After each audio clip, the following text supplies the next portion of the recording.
Boa tarde, pessoal. Boa tarde a todos os colegas da OAB Subseção Bento Gonçalves. Boa tarde a todos os outros ouvintes e participantes, telespectadores aqui da nosso primeiro ciclo de lives da Subseção de Bento. Aproveitar e agradecer a presença do grande mestre, amigo, professor Marcos Fracalossi, colega advogado e contador, que vai nos dar o privilégio de passar uma hora contigo aprendendo sobre imposto de renda para advogados. Professor, sem muita delonga, eu sei que a matéria é extensa, a gente tem muita coisa para discutir e o tema é extremamente interessante. Vou passar a palavra para ti e já vou... E mais uma vez te agradecer. Muito obrigado pela disponibilidade sempre que tu tem com a Subseção de Bento, sempre conosco e comigo, o Rodrigo, como ex-aluno teu, né? Ex-aluno teu. Responsabilidade. E também como teu colega de trabalho também. Muito obrigado aí, professor, e fica à vontade, a palavra é toda tua. Perfeito. Rodrigo, obrigado. Boa tarde a você, aos colegas. Vou dizer que para mim é uma honra estar aqui falando com vocês. Eu tenho muito a aprender e posso colaborar com essas partes do imposto de renda e quero que vocês fiquem à vontade para ir questionando. Isso enriquece, isso facilita, né? E, ao mesmo tempo, é uma responsabilidade encerrar uma semana tão nobre, tão importante e tão proveitosa quanto foi com as pessoas que participaram. Então, falo isso até para dizer para vocês, parabéns, tá? Que iniciativa legal, iniciativa, eu diria o seguinte, até, iniciativa simples, né? Estamos aqui, tu está aí, a gente está fazendo esse trabalho, e ao mesmo tempo tão significativa, né? Aliás, eu acho que isso só prova aquela história que eu sempre digo, né? Estamos fazendo uma coisa simples e as coisas mais importantes, né? A gente não precisa inventar roda, já inventaram. Vamos conversar então, né? Vamos conversar sobre ela e a gente vai aprender muita coisa aí. Perfeito, então, professor. Vamos lá, Vamos entrar então no assunto, né?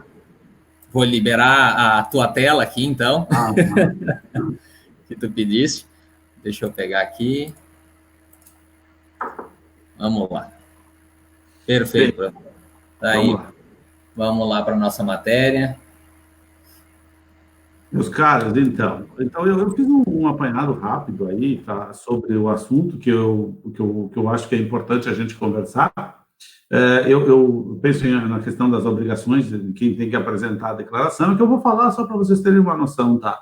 Os rendimentos do profissional autônomo, a questão de quem tem rendimentos vinculados a uma empresa, a importância de um livro caixa e separar ali o que é rendimentos e despesas de uma atividade e o que é despesas dedutíveis na declaração. Isso é uma diferença sutil, mas que ela tem que ser conversada. Eu também vou dar um toque sobre incentivos fiscais, né? Também vou falar sobre as questões como se paga o imposto para quem tem, a restituição para quem tem, alguns toques sobre malha fina, que às vezes a gente cai numa malha fina, às vezes até assusta e às vezes desnecessariamente. E o fecho aí na questão da evolução patrimonial, que é um outro detalhe que às vezes a gente esquece de observar na declaração de imposto de renda, que a declaração de imposto de renda é, como diz, é declaração anual de ajuste de renda e patrimônio. Então, a gente tem que cuidar aí, porque às vezes a evolução patrimonial nos entrega para o fisco por existir um erro, por existir uma falta de informação, uma omissão de informação, e aí acaba a gente ficando na mão do fisco desnecessariamente e nos assustando. Apesar que, graças a Deus, hoje o fisco também não tem mais esse condão de nos assustar e sim deve mais nos orientar. Vamos lá, então. Vamos para os assuntos. De forma rápida, o Rodrigo pode passar aí para mim. Mas quem é que está obrigado a declarar? Primeira informação, quem recebeu rendimentos tributáveis acima de R$ 28.559,70. Infelizmente, essa é uma tabela que está super defasada, né? Estudos apontam que a gente já deveria estar no dobro desse limite de isenção, porque o ano passado para esse não teve reajuste, os outros anos, quando teve, sempre foram aquém dos índices inflacionários, então isso acaba fazendo com que a gente tenha um aumento tributário disfarçado, né? Não aumenta a faixa de tributação, mas o profissional, o próprio assalariado acaba tendo o reajuste do dissídio coletivo, do acordo coletivo, e ele acaba chegando cada vez mais próximo ou entrando nas faixas de tributação. Eu considero isso um aumento tributário, né? É um aumento de tributo disfarçado, né? Nós não temos nenhum tipo de reajuste oficial, mas eu simplesmente não aumento a tabela e vou abrangendo cada vez mais pessoas para que contribuam com o imposto de renda. Então, essa é uma obrigação. Depois eu falo um pouco sobre o que é rendimentos tributáveis, principalmente para advogado. Rendimentos isentos, então, quem tem rendimentos isentos acima de R$40 mil, para quem teve o ano passado, em 31 de dezembro, um patrimônio maior que R$300 mil, e aqui eu acho que é extremamente importante a gente observar, a maioria das pessoas aqui esquecem desse detalhe de observar, não é que tem que ter todas essas condições, uma delas já obriga a pessoa a fazer a declaração de imposto de renda. Então, se a gente observar aí, a pessoa tem que somar uma poupança, uma aplicação, um carro, um consórcio em andamento, ou um terreno, um carro, já falei, inclusive, mas que esses valores, é fácil chegar a R$300 mil. Então, a gente tem que cuidar muito, que as pessoas estão sujeitas, sim, ao imposto de renda, a declarar. Não significa que vão pagar imposto também, né? Mas a declaração é uma situação. Pagar imposto é o que se vê dentro da apuração da declaração. Outra questão ainda, aqui na nossa região, que a gente tem muitas pessoas que têm atividade rural no CPF, se vendeu, por exemplo, produção de uva a R$142.798,50 ou mais, é obrigado a fazer a declaração de imposto de renda. Ou, se é uma pessoa que passou a condição de residente no Brasil, também tem que fazer a declaração. Ou se, no ano passado, vendeu um carro, um terreno, e teve ganho de capital. O que é ganho de capital? Eu comprei por 50, vendi por 51. Eu tive o ganho de capital de R$1.000. Eu tenho que fazer a declaração. Mesmo que eu não tenha imposto para pagar, mas eu preciso fazer. Se eu vendi, ou se eu tive operação em Bolsa de Valores. Tem algumas pessoas que se aventuraram ano passado era um ano atrativo, inclusive, para as bolsas de valores. Quem operou na Bolsa também tem que fazer esse tipo de... tem que fazer a declaração. O que há? A declaração vai até 30/6, excepcionalmente este ano, né? Porque todos nós sabemos a questão da pandemia, né? E era até 30 de abril, mas ela foi prorrogada até 30/6, inclusive a primeira cota, para quem tiver que pagar imposto, a primeira cota vale em 30/6. Se tu puder passar aí, Rodrigo. Bem, agora vamos falar sobre os rendimentos, tá? Eu até quero fazer uma espécie de filtro, tá? A gente tem duas vertentes de rendimentos, tá? Quando a pessoa ela atua, o profissional da advocacia atua como profissional liberal, como autônomo, ou quando ele tem uma empresa. Então, são duas vertentes, eu vou explicar das duas e depois a gente chega no valor tributável. Então, na pessoa física, o autônomo, então o que a gente está vendo aí? O autônomo é aquela pessoa que cobra suas consultas quando atende seus clientes com um recibo, coloca lá seu CPF, quando ele recebe alvarás no seu CPF, ou quando ele dá consultoria jurídica para empresas, também pelo CPF. Tá? Esse é o profissional e ele tem que ter um tratamento, porque tudo gira em torno do CPF dele. Então, as receitas giram em torno do CPF, o que a gente precisa também saber agora, então, é a questão das despesas, que é a próxima situação. E aí que eu chamo a atenção, muito importante, pode passar, é a questão da diferença que a gente tem que entender. Se eu sou um profissional autônomo, eu preciso saber o que é despesas da minha atividade e o que são despesas dedutíveis do imposto de renda. Tá? São coisas distintas, parecem a mesma coisa, tá? Mas as despesas da atividade, por exemplo, eu até acho que devo ter no próximo 2 slides eu tenho. Se puder colocar, sempre ela tem que vir alicerçada em documento hábil, uma nota fiscal, eu tenho que receber uma nota fiscal do meu fornecedor, ou um recibo, por exemplo, do aluguel, ou eu estou embasado em contratos. Tá? E aí depois tem os exemplos que a gente tem de despesas. Água, luz, telefone, condomínio, aluguel, material de expediente, mensalidades, assinaturas. Ainda se eu tiver funcionários, seus encargos. Se eu tenho parceiros também, né? Eu se eu remunero esses parceiros, a manutenção do meu escritório, os gastos de aquisição de equipamentos, software, a internet. Aqui eu quero fazer um parênteses. Isso são os gastos relacionados à atividade. É isso que é importante saber. Se eu estou trabalhando, eu tenho minhas receitas no meu CPF, eu vou ter meus gastos no meu CPF, eu não vou fazer e oferecer à tributação o total das minhas receitas. Eu preciso pegar o total das minhas receitas e descontar esses gastos que eu preciso que eles existam para que essas receitas aconteçam.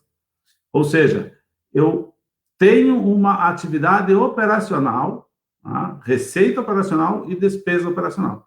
A diferença entre ambos é que eu vou oferecer para a tributação. Tá? Isso chama-se o livro caixa, né? Eu faço o livro caixa mensalmente. Para quê? Para que eu possa verificar, é o que eu tenho escrito no próximo slide, eu tenho eu preciso registrar, e aí eu devo levar em consideração se eu tiver uma conta bancária do escritório, né? Como pessoa física, é importante ter uma conta exclusiva para as atividades do escritório, porque daí despesas bancárias, as tarifas daquela conta que são gastos inerentes à atividade, tudo isso eu registro e eu vou fazer a apuração da minha atividade, o resultado líquido da minha atividade. Não podem misturar coisas pessoais. Não vai para cá plano de saúde, não vem para esse livro caixa gastos dos meus filhos, nada. O que vem para cá é as atividades, os gastos, receitas e gastos da minha atividade. Isso é muito importante. Outra questão também que tem que fazer antes da gente avançar é que eu, como autônomo, e muitas vezes eu recebo recursos, passa pela minha conta bancária, recursos de acordos que eu fiz com os meus clientes para me repassar para o nosso cliente. Registra isso. É importante registrar no livro caixa. Por quê? Porque tu vai declarar para a Receita Federal o movimento. A Receita Federal vai estar contigo, vai estar entendendo o teu movimento e ele está justificado. O problema é tu passar na tua conta 20 mil num determinado mês e tu declarar que a tua receita operacional foi 2. Né? E a Receita sabe que foi 20, porque ela tem movimentação financeira, acesso à e-financeira, que os bancos repassam todo mês, do que se passa nas contas dos correntistas. Então, não dá para a gente deixar de informar. Mas também, assim como eu vou dizer que eu recebi, eu vou dizer que eu reembolsei o meu cliente. Então, não tem problema eu passar pela minha conta, desde que eu faça esse registro, e aí fica claro para a Receita que eu estou tendo um movimento, mas eu estou repassando. Tá? Então, isso é importante. Isso eu já vi muito caso, inclusive, da malha fina. Por quê? Porque eu tive um movimento de reembolso e não deu certo.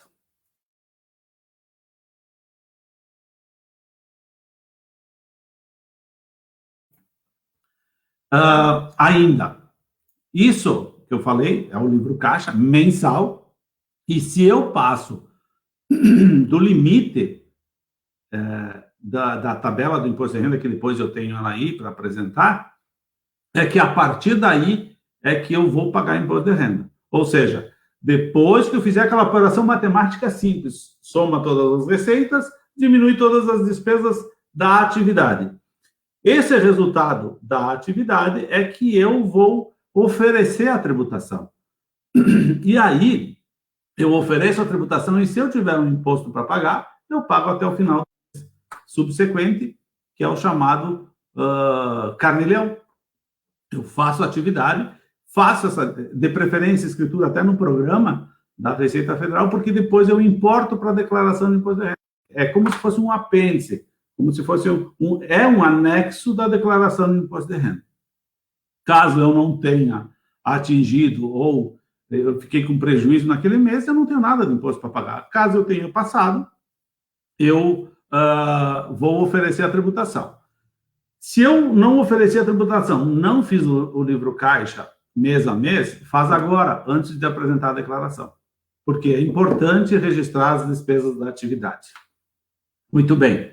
Aí, se eu passei, aí é importante que a gente tenha essa... eu fiz a fórmula ali, ó, até demonstrei. Receita menos despesas e custo igual a cabo. tecnicamente, né, o que se chama base de cálculo é o que eu ofereço à tributação. E aonde o que eu calculo? Eu estou colocando na próxima atividade aí, demonstro que se a minha base de cálculo, ou seja, aquela diferença entre receitas e despesas, for até 1.900, eu não tenho imposto para pagar. Se aí eu fico nessas 5 faixas, eu me enquadro nessas 5 faixas se eu for pessoa física. Isso aqui essa primeira parte que eu estou explicando, eu reforço. São questões da pessoa física. Isso é muito importante a gente saber, porque é diferente da minha atividade como empresa. Eu estou descrevendo aqui para vocês a questão da pessoa física. Então, vejam que eu tenho de 0 até 27,5% de alíquota, tá? É uma possibilidade, é um trabalho que eu posso fazer. Isso aqui é muito interessante, tu trabalhar com essa informação, porque tu vai vendo qual é a melhor realidade que tu te enquadra. Tá? E sempre lembrando que eu aplico um percentual e desconto. Tem essa tabela. Por exemplo, eu recebi, minha base de cálculo é R$2.000, eu vou aplicar 7,5%, mas não vou pagar. Não vou pagar os R$130 que vai dar de cara. Eu vou ter que fazer, eu tenho 150, desconto 142,80 e eu vou pagar os 7,50, que é o imposto devido. Então, é a diferença, aplico a alíquota e ainda tenho uma parcela a deduzir, certo? Por que tem essa parcela a deduzir? Porque se o meu rendimento é de R$2.000, eu só devo pagar imposto sobre o que exceder ao limite de isenção, que é os 1.900. Eu coloquei uma observação ali embaixo, o livro caixa tem que ser estruturado, ele tem que ser estruturado, escriturado, tá? E ele representa o resultado do escritório, que é a diferença e as despesas que, de fato, que tem que ser tributado. Bom, a princípio é isso, Rodrigo, o que te parece a respeito dessa questão das pessoas físicas? É possível clarificar isso? Professor, sabe que eu até anotei aqui para te fazer um questionamento, né? Tem um pedido, professor, não sei se o senhor está vendo as mensagens que estão vindo aí no chat, não sei se consegue enxergar, mas o pessoal quer saber se... Ih, caiu. Ele caiu. Vamos aguardar ele voltar.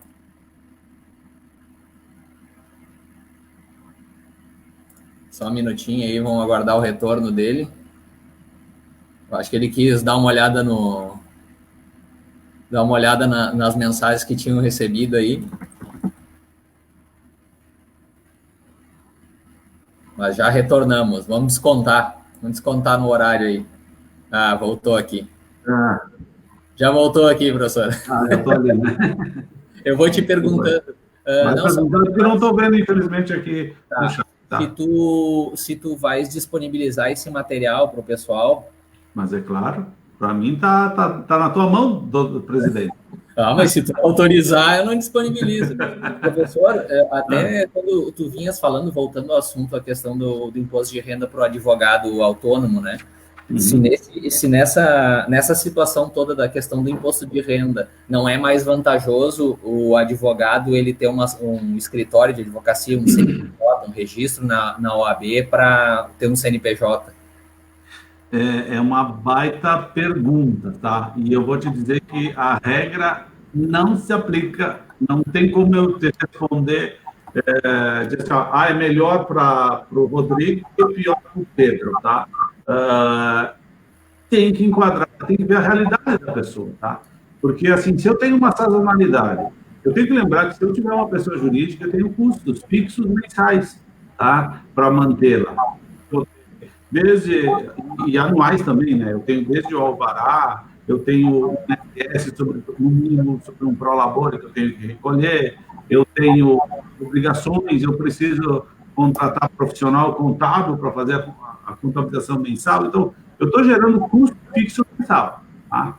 Então, assim, é preciso observar se esse tamanho do custo fixo... É claro que se eu botar ali o profissional que se enquadra autônomo, e ele estiver ali todo mês recolhendo ali, estando na terceira faixa, na quarta faixa do imposto de renda, eu já começo a olhar e te dizer, olha, se a tendência é essa, se tu estás assim, e a tendência é manter, vamos olhar para uma pessoa jurídica, tá?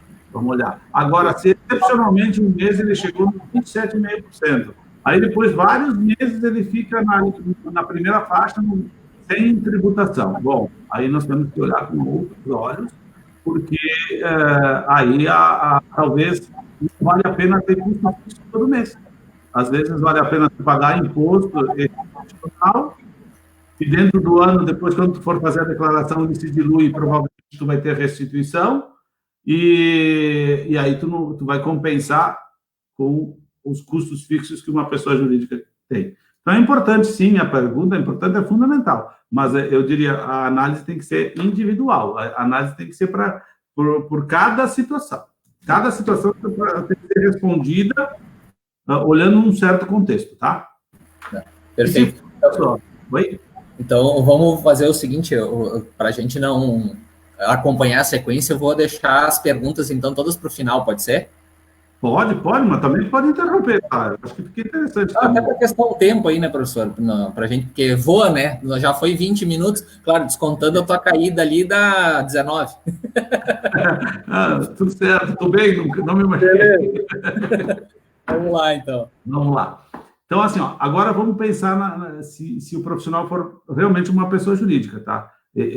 Aqui um outro detalhe importante que às vezes a gente imagina, virei pessoa jurídica, então eu tenho que me preocupar só na emissão das notas fiscais.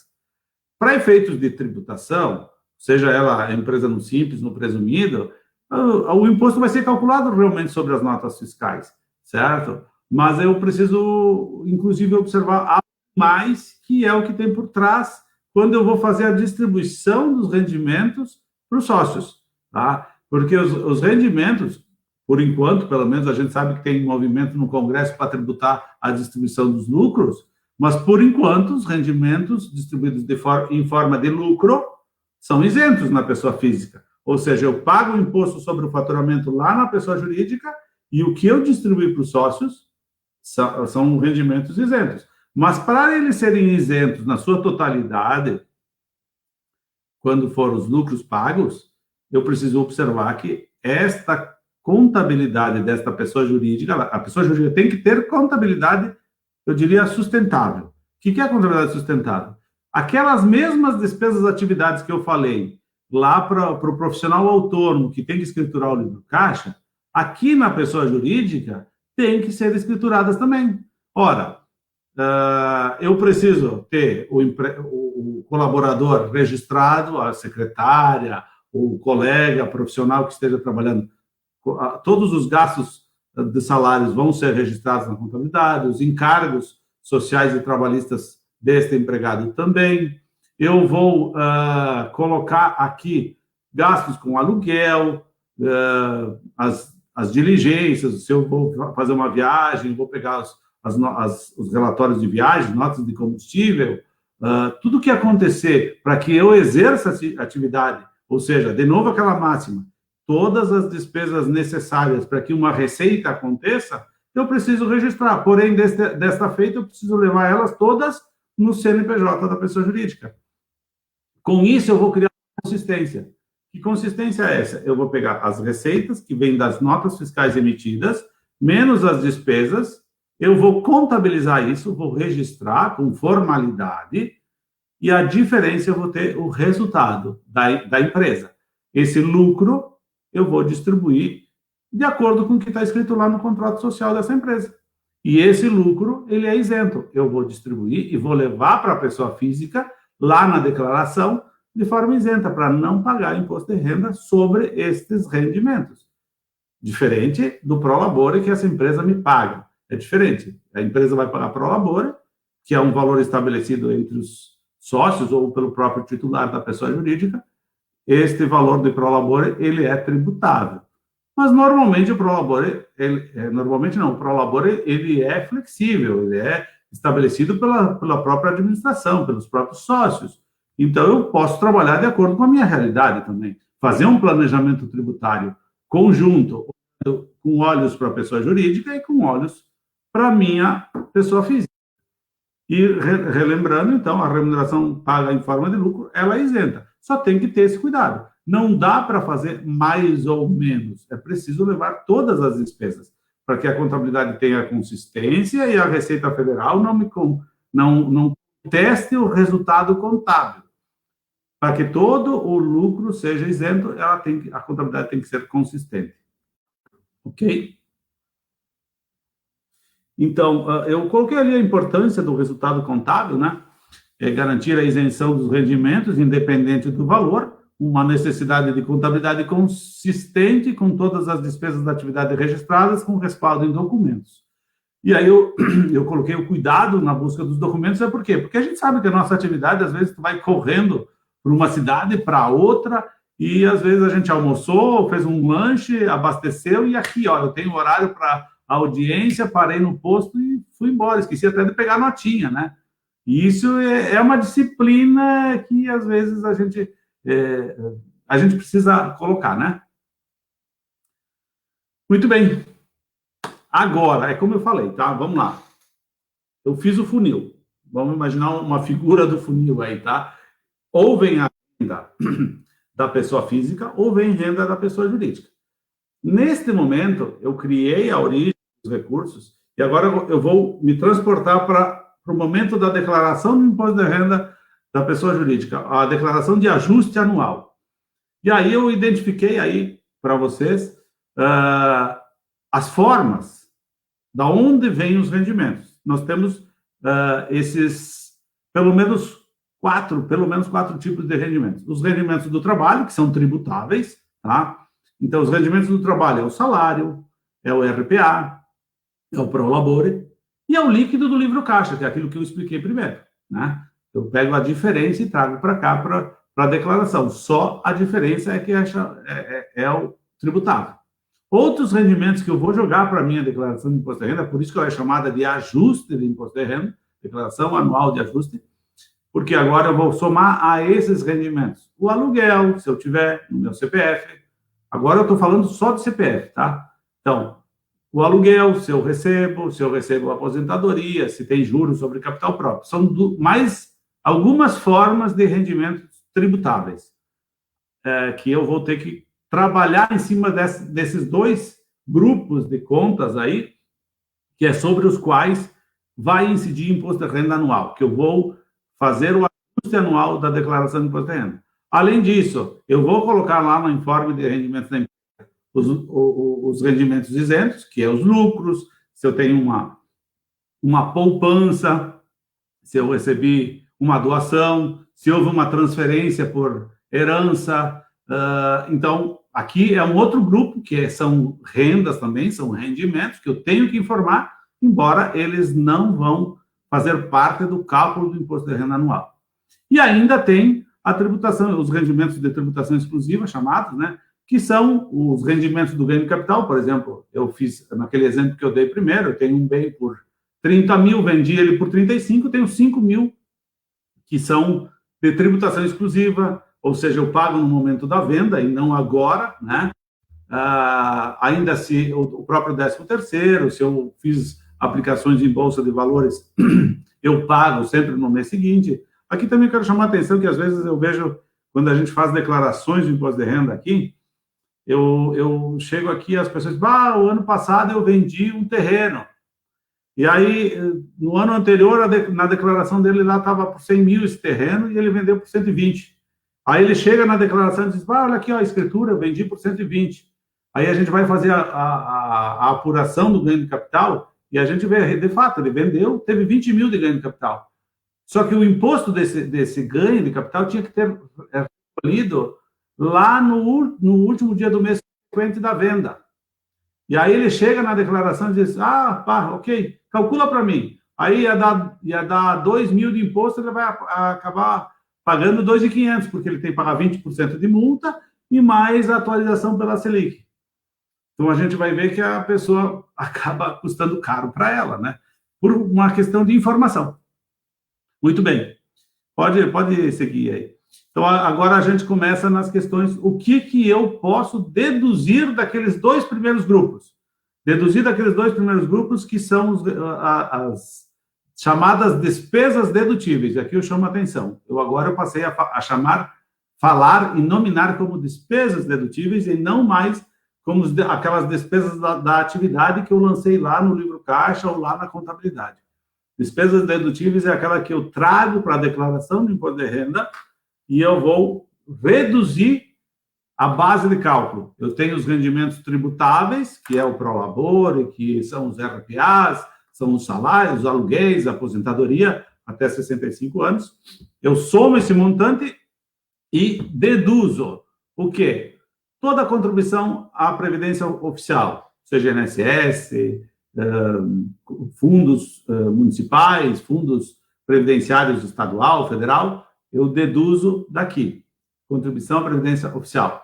Ainda, eu deduzo desse montante de rendimentos tributáveis o 2.275, é pouco, mas é 2.275 ao ano por dependente. Tá? Aqui eu acho que até vou fazer um parênteses aqui para a gente falar quem são os dependentes, né? Que às vezes a gente fala, o dependente é o cônjuge, é o companheiro, é o filho, tá, mas e o que mais, né? Então, vamos lá. Às vezes, a declaração, ela pode ser feita em conjunto. Por exemplo, eu tenho um cônjuge que não tem renda, coloca ele como dependente.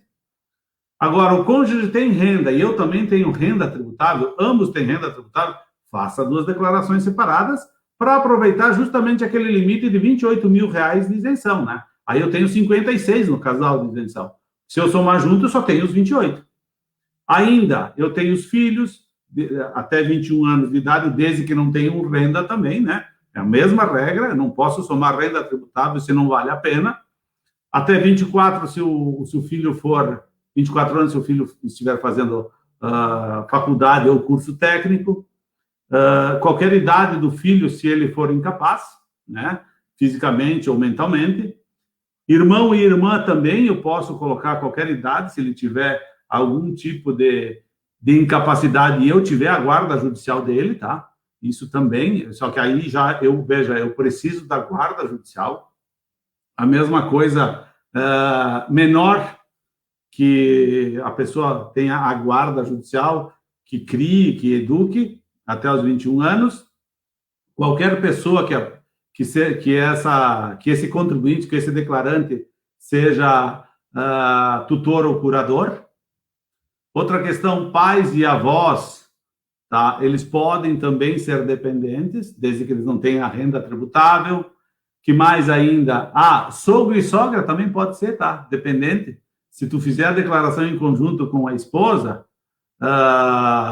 e a esposa não tem renda, o pai e a mãe dela também podem vir para a tua dependência, certo? Então é muito interessante, às vezes sogra está atrapalhando, não, ela ajuda no imposto de renda, tá? e é possível, claro, tem que observar alguns critérios, certo? Bom, isso é o que eu estava falando, só abrir um parênteses para dependente, para você saber. Porque, para aproveitar só esses 2.275 aí, que é a dedução, não é só isso. A gente tem que pensar que tudo que eles têm de despesas médicas vem para a declaração. Se eu consigo colocar ele como dependente, eu trago toda essa bagagem deles. O plano de saúde, o médico, o dentista, eu vou trazer tudo aqui para a declaração para que ele contribua comigo. Despesas com instrução também, olha só, isso é uma das coisas que eu mais critico pessoalmente, né? Que no Brasil a gente simplesmente deduz R$ 3.561,50 por ano por pessoa que estuda, né? Então, é muito pouco incentivo, inclusive até no imposto de renda, né? Mas é o que a gente pode. Para o contribuinte, é 3.561 e 3.561,50 para cada um dos dependentes que a gente habilitar, tá? Naquelas condições anteriores que eu falei. Se ele tem aquelas condições, eu acrescento esse valor. A única questão que tem que ser observado, o que é despesas com instrução? Despesas com instrução em educação infantil, eu posso deduzir creche, pré-escola, tá? Tem que ter a nota, o CNPJ da empresa onde tem o meu filho, né? Ou o dependente que for vinculado a mim, tem que ter essas despesas. Ensino fundamental, médio, educação superior, graduação, pós-graduação, entra também, tá? Mas sempre no limite de 3.561. Educação profissional também entra, tá? Pensa, o Rodrigo está rindo aí, né? Mas imagina fazer uma faculdade gastando 3.561 num ano. Um mês de faculdade. Exatamente. Esse é outro item que a gente fala esses pequenos detalhes. A não atualização da tabela interfere nisso. Se eu falei que os rendimentos estão 100% defasados, aqueles 28 mil reais que eu falei no início, aqui devia estar 7 mil, no mínimo, né? E a gente tem essa situação, e ainda com limite. Teria que ser até sem limite, né? Porque está estudando é para o bem de uma nação, mas tudo bem. Uma coisa que eu tenho que chamar a atenção é que a gente não pode colocar aqui despesas de instrução os cursos livres, tá? Línguas, informática, essas coisas não entram como despesas dedutíveis, tá? Apesar de ser formação, mas não pode ser dedutível. Aí depois a gente vai ainda com valores que deduzem do montante, são os gastos com saúde. Aqui sim, aqui não há limite, o que tem que ter é a comprovação, né, do valor pago para os profissionais ou para as empresas vinculadas à saúde. Aqui, vamos lá, consulta médica, seja o consultório de uma pessoa física ou a nota fiscal, se for uma pessoa jurídica.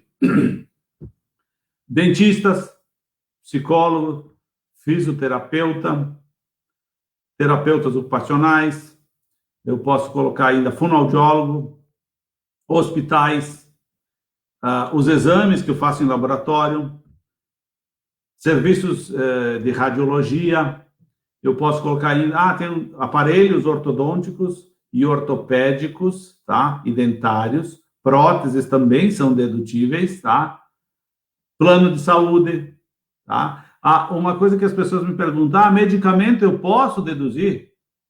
Medicamento não deduz do imposto de renda, a não ser que sejam medicamentos que foram usados durante uma internação hospitalar.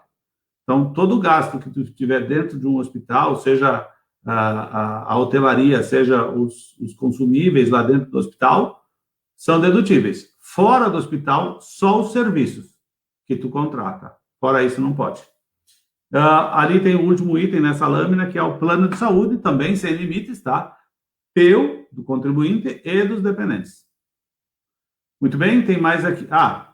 Ainda eu posso deduzir lá dos rendimentos tributáveis a pensão alimentícia que eu pago, né? Pensão alimentícia sempre vinculada à questão judicial, né? Eu tenho que ter um instrumento ou uma escritura pública, né? Ela pode ser paga aqui, ou pode ser, se tiver uma pensão alimentícia que eu pago para o exterior também, que eu tenha base legal para fazer isso, ou um instrumento que comprove que eu sou obrigado a contribuir com a pensão, ela é dedutível.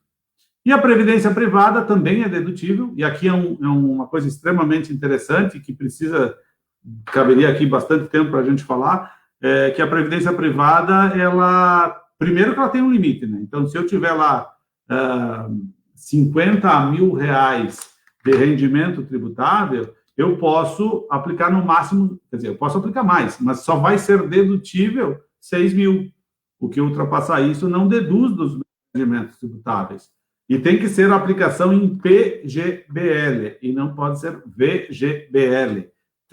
É uma sigla pequenininha aí, valor ou plano, tá?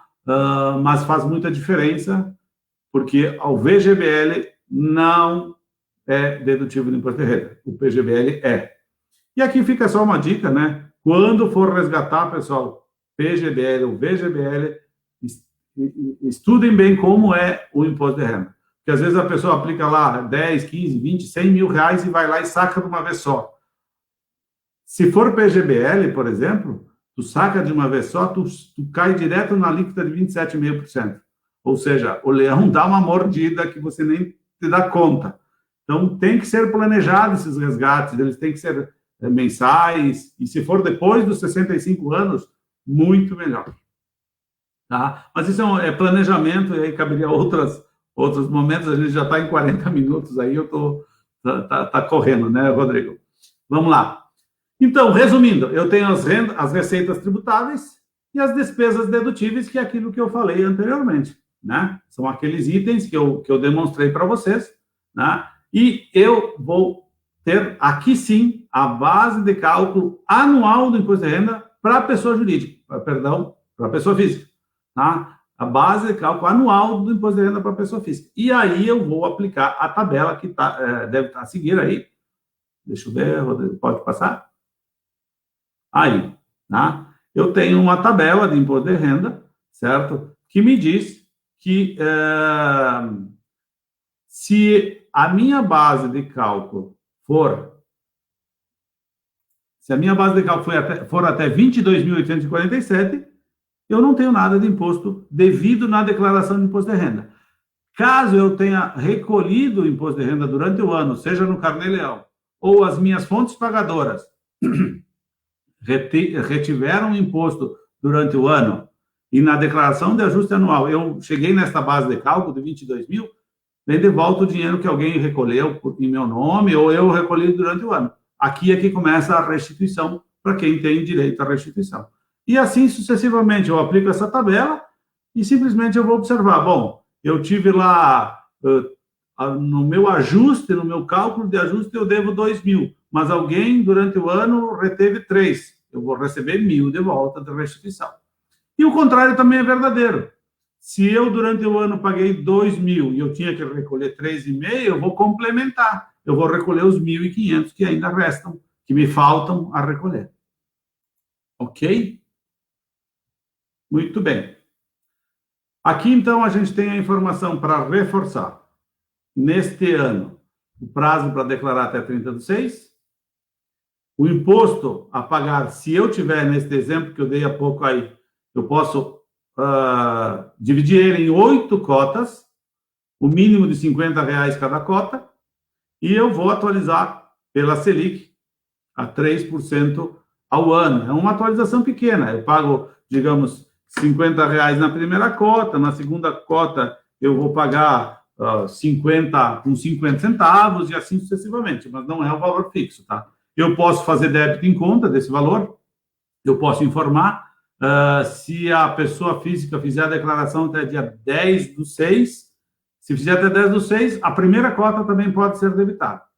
Se a transmissão da declaração for depois do dia 10/6, aí sim eu vou ter que pagar a primeira cota no banco, ou home banking aí, e as outras eu posso informar débito em conta. É uma questão de processamento, a tempo hábil de processamento. Para quem não recolhe o imposto no vencimento, 0,33% de multa ao dia, limitada a 20%. Então, se eu chegasse a atrasar 60 dias a cota, eu vou pagar 20% de multa, mais a atualização pela Selic, aqueles 3% ao ano que eu mencionei anteriormente. Bom, para quem tem a restituição, olha só, esse ano o governo, pelo menos prometeu, né, que ele vai devolver em 5 lotes. Os outros anos era 6 lotes. E, inclusive, dizendo que o primeiro lote vai ser até dia 29 de maio. Veja só, este calendário ele foi feito antes da prorrogação, né, que era até 30 de abril e ia entregar dia 29 de maio. Vamos ver se confirma, tá? Ele já está, inclusive, divulgando os primeiros que serão restituídos, mas isso, com certeza, foi quem entregou as primeiras declarações lá no mês de março, né? Senão, vai passar para os outros lotes. As prioridades sempre foram aposentados, pessoas com algum tipo de doença grave, e os primeiros a declarar. Os últimos a declarar que não se encontram nesses grupos prioritários, com certeza, vão lá para o final da fila, tá? E, claro, esses lotes, essas datas, só valem para quem não tem nenhum tipo de divergência, que não caia na malha fina. O que é a divergência? Vamos lá. Eu informo que eu recebi do CNPJ X 12.525,15.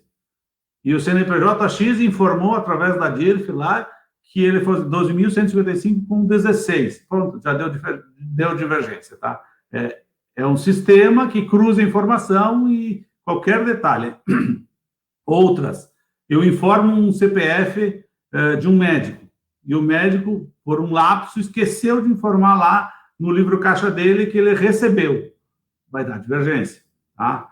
E aí, às vezes, essa divergência, ela se resolve com o tempo. Por quê? Porque a outra parte também analisa se a sua declaração está na malha, se não está, e às vezes ela retifica, e ela retificando já corrigiu a tua declaração, tá? Mas aí, a consequência para quem tem imposto a restituir vai postergar a tua restituição, né? Vai ficar para mais tarde, e às vezes as pessoas vão lá no banco, antecipa a restituição, quer fazer uma graninha logo, e aí está pagando juro lá no banco pela antecipação, e a antecipação não acontece. Então tem que ficar bem atento a essa situação.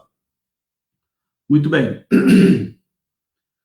Além dos rendimentos numa declaração, precisa sempre cuidar o patrimônio, a evolução patrimonial. Tem que informar o patrimônio que tu tinha no início do exercício, né, em 31 de dezembro de 2018, janeiro de 2019, e o que tu terminou. Se tu está com o mesmo carro, por exemplo, ok, mantém o mesmo valor, mantém o mesmo carro, tudo certo. Porém, se houve uma variação patrimonial, essa variação patrimonial ela tem que ser condizente com os rendimentos que tu informou.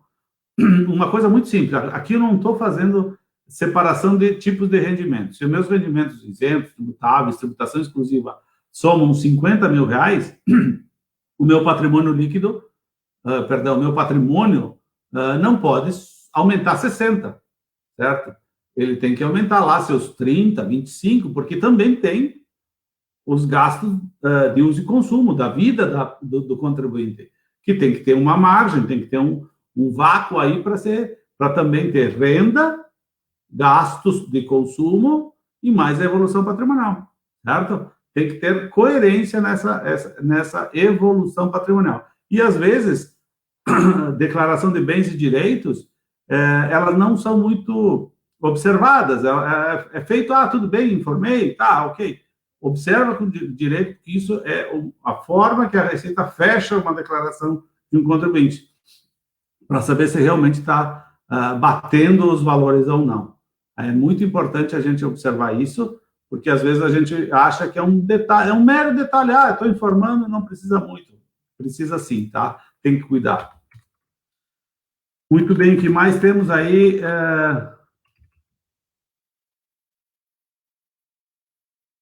Sim, das dívidas também, né, Rodrigo? Então, assim, o patrimônio, a gente pensa que patrimônio só há a parte positiva. Patrimônio é a parte negativa também, né? E aí a gente precisa realmente... a gente precisa cuidar com o que a gente paga de dívidas, porque também faz parte da necessidade de renda. E aí, se eu não cuidar disso, no fecho da declaração, na evolução patrimonial que eu chamo, a evolução patrimonial acaba ficando a descoberto e a Receita Federal vem para cima de você. Bom, são as principais partes, tá, gente, das declarações. O que eu quero chamar a atenção agora, tá, gente? É para quem tem imposto devido durante o ano, que isso é já uma questão mais social, tá, que eu gosto de fazer sempre quando eu tenho oportunidade, nem te pedir licença, Rodrigo, mas vou fazer, tá? Pessoal, quem tem imposto de renda anual devido, se tem a restituir ou complemento a pagar, pode fazer essas destinações do imposto para fundo da criança, fundo do adolescente, fundo do idoso.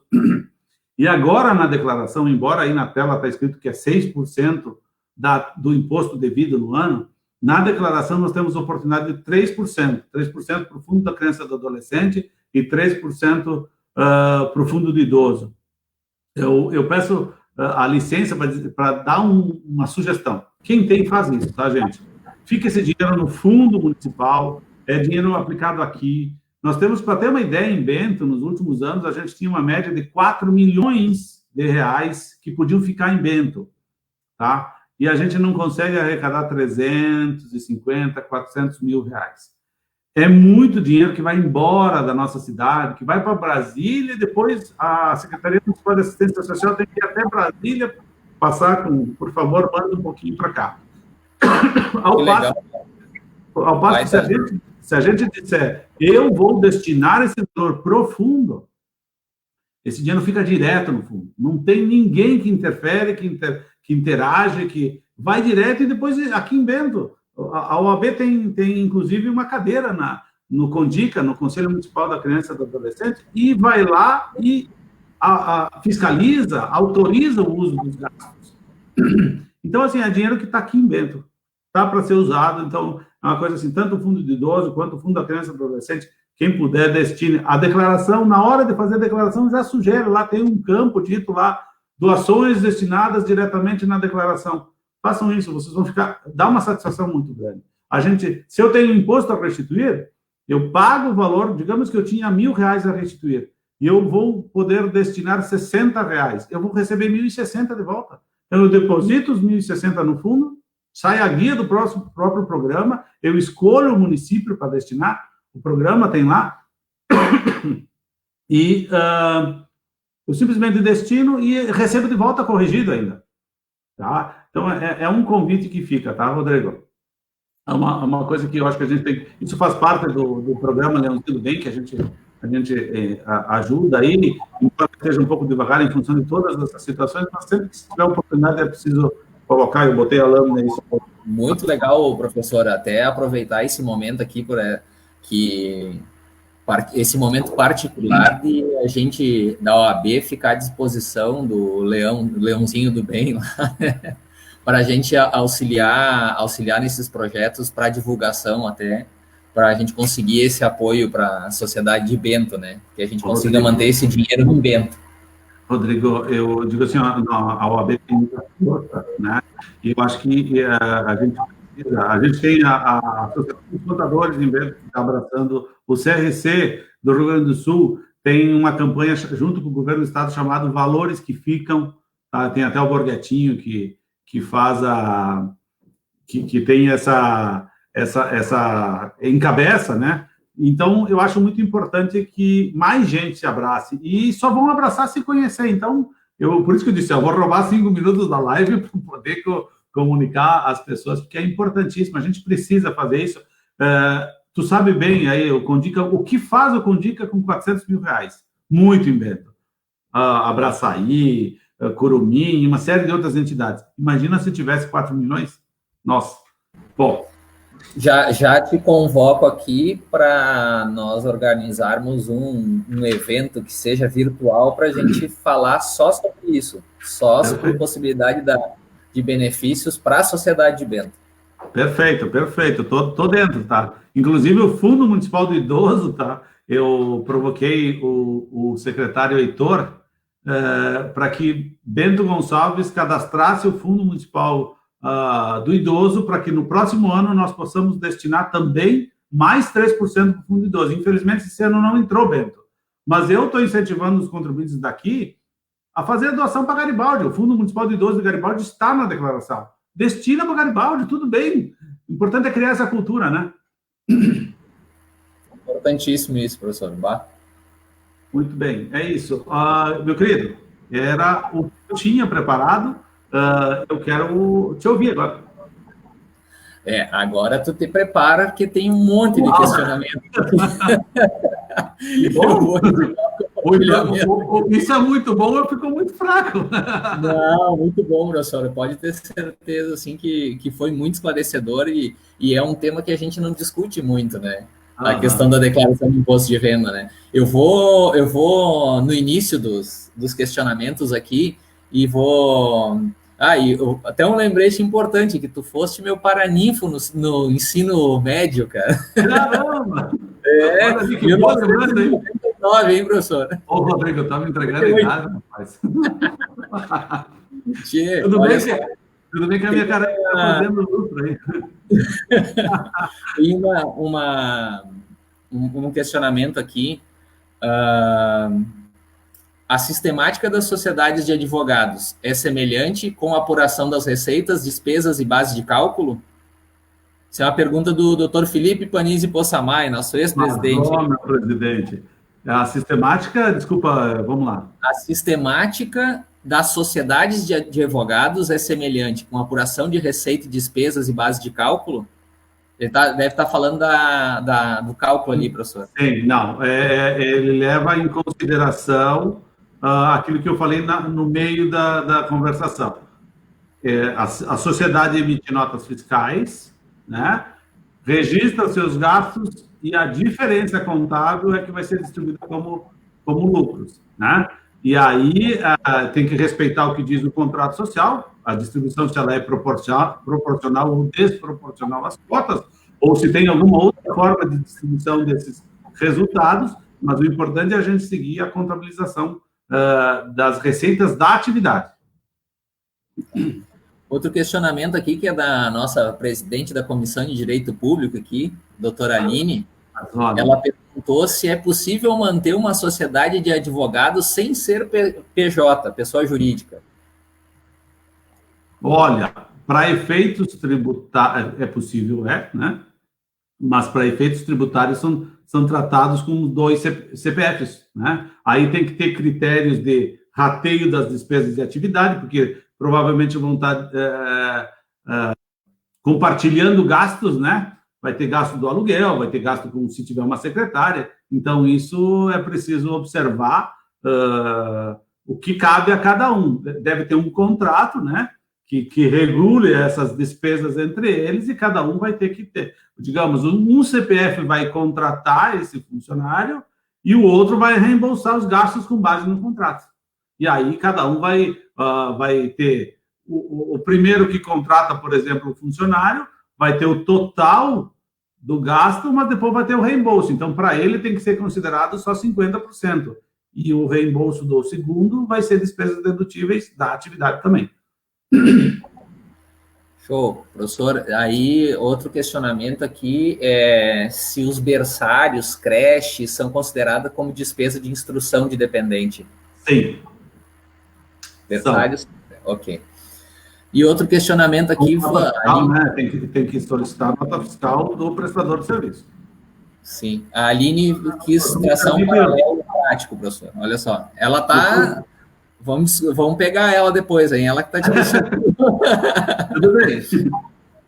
Ela traçou fazer um paralelo. Ó. O advogado autônomo, em tese, vai ter as despesas mensais de INSS, ISS e alvará no ano, e o IR sem atingir as faixas. O advogado, pessoa física, seja sociedade ou sociedade individual, vai ser tributado pelo simples, alíquota de 6% em média, mais as despesas de manutenção da empresa, contador e tudo mais. Quais são as vantagens de uma modalidade ou outra? Bom, primeiro, o simples de uma pessoa jurídica, de um advogado, começa com 4,5%.